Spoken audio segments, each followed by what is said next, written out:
Moja kwa moja kutoka jiji la Mombasa, hii ni taswira ya Al-Shifaa TV. Kwanza tupate vidokezo.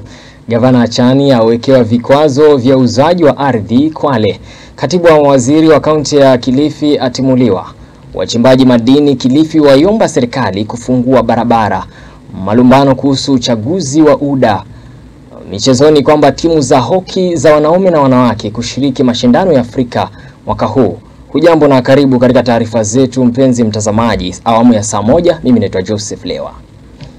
Siku 7 baada ya waumini wa dini ya Kiislamu kulalamika kwamba kuna baadhi ya watu binafsi ambao wanapanga kunyakua ardhi ya msikiti mkongwe katika eneo la Diani, kaunti ya Kwale, gavana wa kaunti hiyo Fatuma Achani amewahakikishia kwamba ardhi hiyo haitanyakuliwa. Achani amesema kuwa serikali yake imeweka vikwazo vya kuzuia uzaji wa ardhi hiyo. Habari zilienea mitandaoni kwamba watu binafsi wanapanga kunyakua ardhi hiyo ya Kongo Diani yenye ekari 18. La ardhi ndani ya Kwale hii ni swala ambalo nimelivulia njuga. Ni swala ambalo nalifuatilia kwa ukaribu sana. Na ndio sababu kwa hichi kipindi ambacho mimi nimeongoza tumeweza kukomboa ardhi 2 za bichi hapo Diani. Kwa hichi kipindi ambacho mimi naongoza tumeweza kurudisha Kisite Mpunguti kwa wananchi wa Kwale. Kwa hichi kipindi ambacho mimi naongoza Chale Island imerudi kwa wananchi.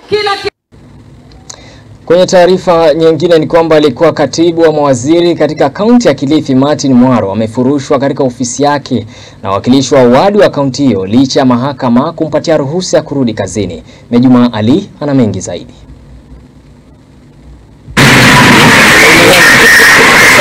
Vurugu zilishuhudiwa katika ofisi ya naibu gavana wa kaunti ya Kilifi siku ya Jumatatu baada ya katibu wa kaunti hiyo Martin nguvu na kundi la vijana nalodaiwa kuongozwa na wajumbe wa bunge la kaunti licha ya kuwa na amri ya mahakama iliyomruhusu kurejea kazini. Kundi la vijana likiongozwa na kiongozi wa wengi katika bunge la kaunti Ibrahim Abdi Matumbo, kiranja wa wengi Tahir Abdul Karim na mwakilishi wa wadi ya Junju Said Juma Kanyangweso waliingia ofisini na kumtoa Mwaro kwa nguvu, wakitupilia mbali agizo la mahakama.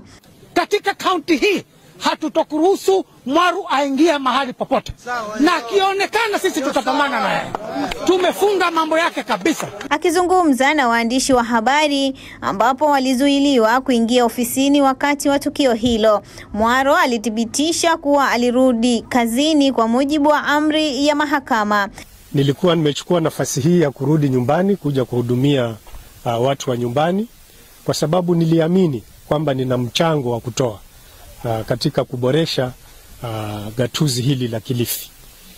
Kwa hivyo nia yangu ni kwamba mimi nitasimama kidete, nihakikishe kwamba haki imetendeka, pia nihakikishe kwamba nimeweza kuclear jina langu kutokana na madai ya kwamba ninakosa uadilifu.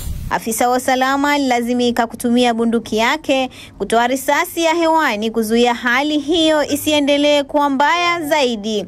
Nikiripotia runinga ya Al-Shifaa kaunti ya Kilifi, mimi ni Mejuma Ali. Wachimbaji wa madini katika kaunti ya Kilifi wameomba serikali kufungua barabara zilizofungwa na waziri wa madini Hassan Joho kufuatia maandamano ya wakazi wa Jaribuni waliolalamikia athari za kiafya kutokana na uchimbaji madini. Wachimbaji hao wanasema kufungwa kwa barabara kumesitisha shughuli zao na kusababisha hasara kubwa. Wameomba waruhusiwe kuendelea na kazi huku wakiahidi kufuata sheria na kulinda mazingira. Hata hivyo, gavana wa kaunti ya Kilifi amesema kwamba uchimbaji madini utafanyika tu chini ya masharti mapya yatakayolinda afya na mazingira ya wakazi. Masharti hayo yanahusisha tathmini ya athari kwa mazingira, ushirikishwaji wa jamii na ufuatiliaji wa kiafya.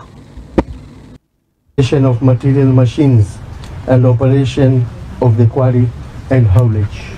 Tumeungana kwa heshima na tumekuwa na adabu njema sana mheshimiwa. Tunakunyenyekea sana. Tafadhali leo tumalize. Na mtazamaji, kumbuka habari hizi zinakujia moja kwa moja kupitia kituo chako cha Al-Shifaa TV. Ingia kwenye kurasa zetu za mitandao ya kijamii tukianza na YouTube @Al-Shifaa Television Kenya. Utapata habari, burudani na matangazo mbalimbali.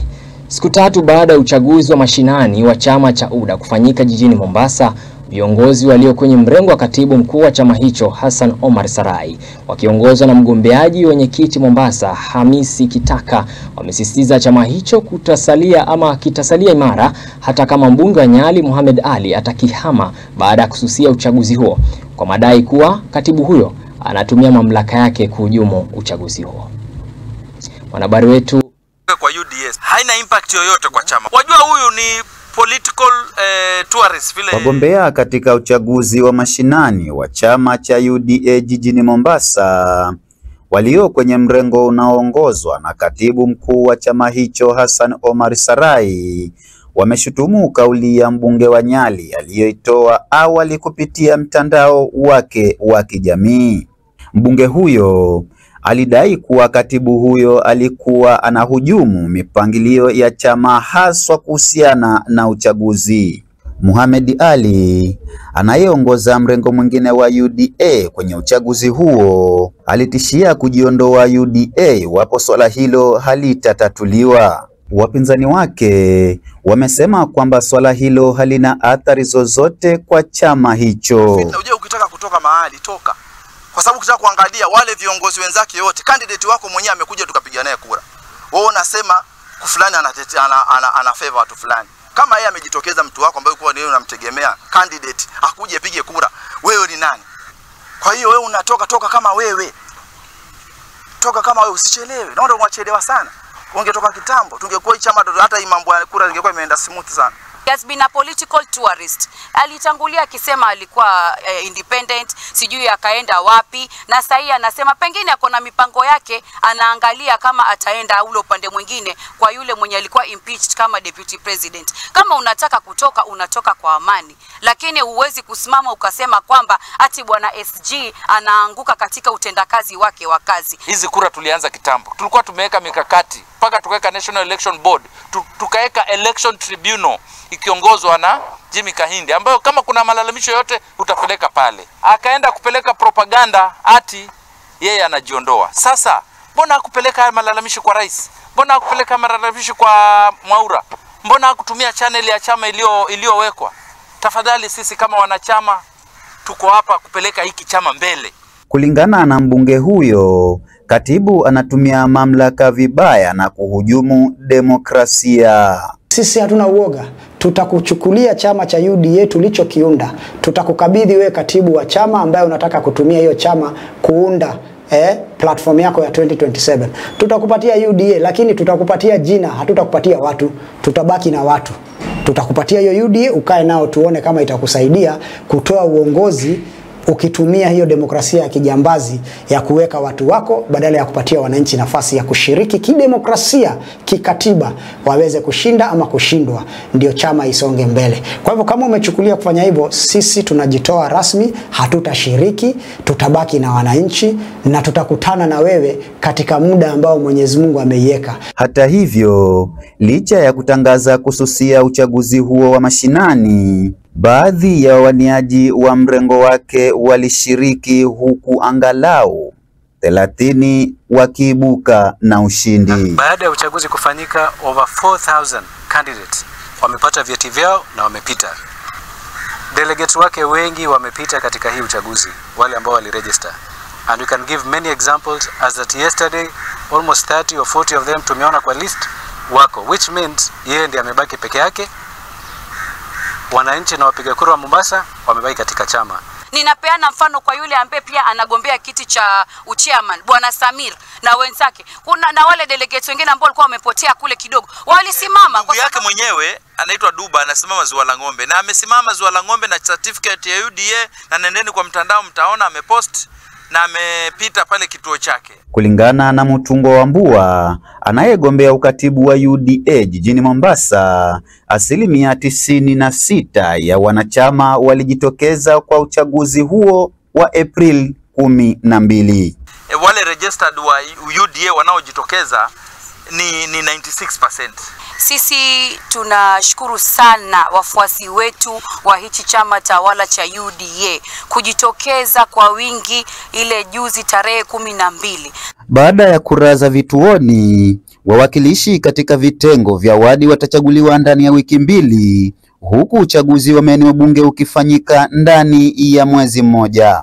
So sote tumeanza kituoni, tumepita. Sasa hii tunaenda zile ward level. Katika ward level kutakuwa na wale ambao wanagombea viti tofauti. Pale ward level kutakuwa na komiti ya chairman, vice chair na wengine. Kwa hivyo in 2 weeks time tunaenda kuchaguana nani atakuwa chair wa ward level, nani atakuwa vice chair. And then in 2 weeks time tena tutakuwa na zile za sub county. Wale delegates waliopita polling station na ward level watakaopita ndio wataweza kuchagua viongozi wa sub county level, nani atakuwa chairman wa sub county, nani atakuwa vice chair. Nikiripotia taswira ya Al-Shifaa kutoka kaunti ya Mombasa, jina langu ni Salim Chiwaya.